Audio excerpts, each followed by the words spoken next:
BA द्वितीय वर्ष प्रथम प्रश्न पत्र हिंदी साहित्य। प्रिय विद्यार्थियों, आज की कक्षा में मैं कवि सेनापति द्वारा रचित कवित्त रत्नाकर की पहली तरंग, जो श्लेष वर्णन शीर्षक से आपके पाठ्यक्रम में निर्धारित है, उस निर्धारित श्लेष वर्णन के कवित्त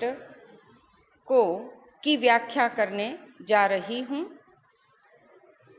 जिसका पाठ्यक्रम है तुकन सहित भले फल को धारत सूधे, दूरी को चलत जे धीर जिय जारी के, लागत विविध पक्ष शोभत हैं गुण संग, श्रवण मिलत मूल कीरति उजियारी के, सोई शीस धुने जाके उर में चुभत नीके, बेग विधि जात मन मोहे नर नारी के, सेनापति कवि के कवित्त विलसत अति, मेरे जान बान हैं अचूक चाप धारी के।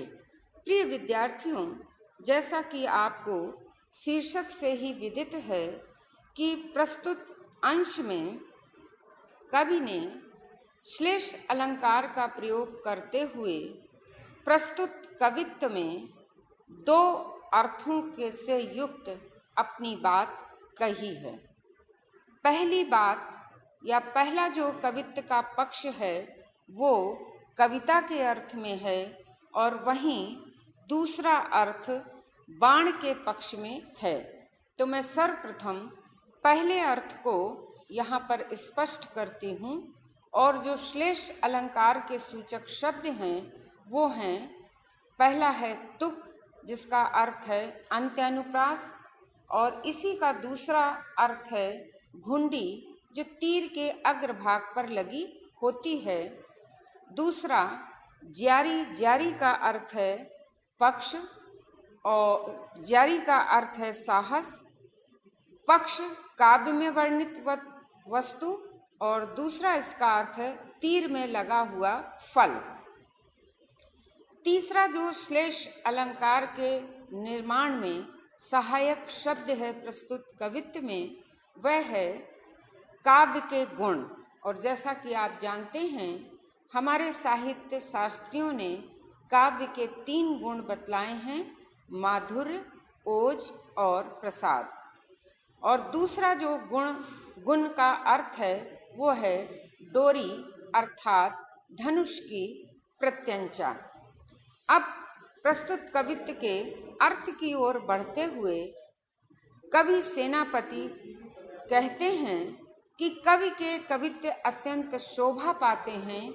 मेरी समझ से ये मानो किसी पक्के या सिद्धहस्त धनुर्धारी के बाण हैं। कवित्त पक्ष का अर्थ अब सर्वप्रथम मैं स्पष्ट करूंगी। अंत्य अनुप्रास सहित शुभ फल को धारण करते हैं, ये सीधे दूर तक जाते हैं, अर्थात कवि के जो सिद्धहस्त कवि के जो कवित्त या काव्य होता है वो मर्म की बात कहते हैं, अर्थात वो बहुत दूर की कौड़ी लाते हैं।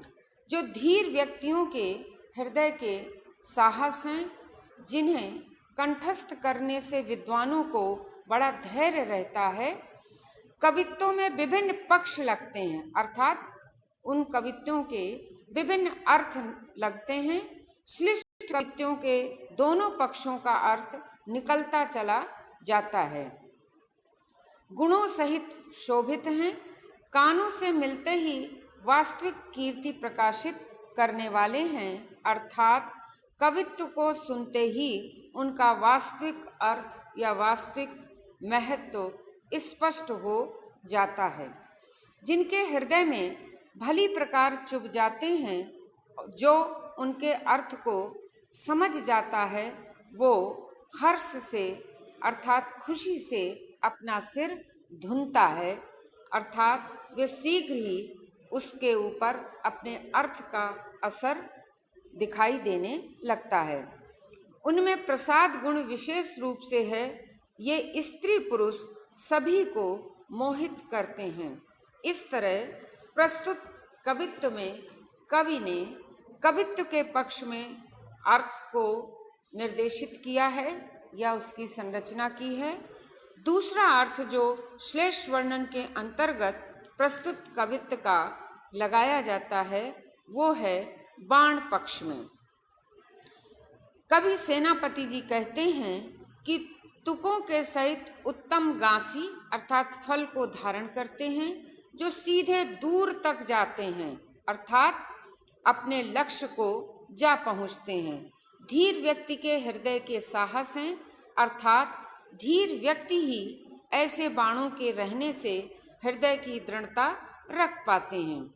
नाना प्रकार के उनमें पक्ष लगते हैं अर्थात चलाने के समय जब धनुर्धारी अपनी प्रत्यंचा को खींचता है या प्रत्यंचा को साधित करता है तो उसमें विभिन्न प्रकार की शक्तियों का प्रयोग किया जाता है, जिसका भाग आदि भाग कानों के मूल से मिलते ही अर्थात कान तक खींचकर चलाए जाने पर कीर्ति को उज्जवल करने वाला होता है, क्योंकि ऐसा चलाया गया बाण सीधे अपने लक्ष्य को जा पहुंचता है। जिसके हृदय में ये भली प्रकार चुभ जाते हैं वही तीर लगने से अपना सिर पीटने लगता है, क्योंकि लगते ही वह व्यक्ति पीड़ा से भर जाता है।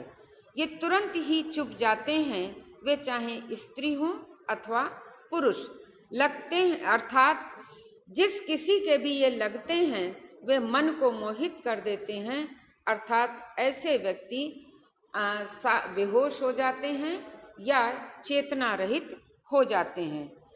तो इस तरह हमने देखा कि श्लेष वर्णन के अंतर्गत कवि सेनापति द्वारा जो ये रचित कवित्व है जो उनके कवित्व रत्नाकर ग्रंथ के पहली तरंग से लिया गया है, इसमें श्लेष से पुष्ट उत्प्रेक्षा अलंकार का कवि ने सुंदर प्रयोग किया है। इति।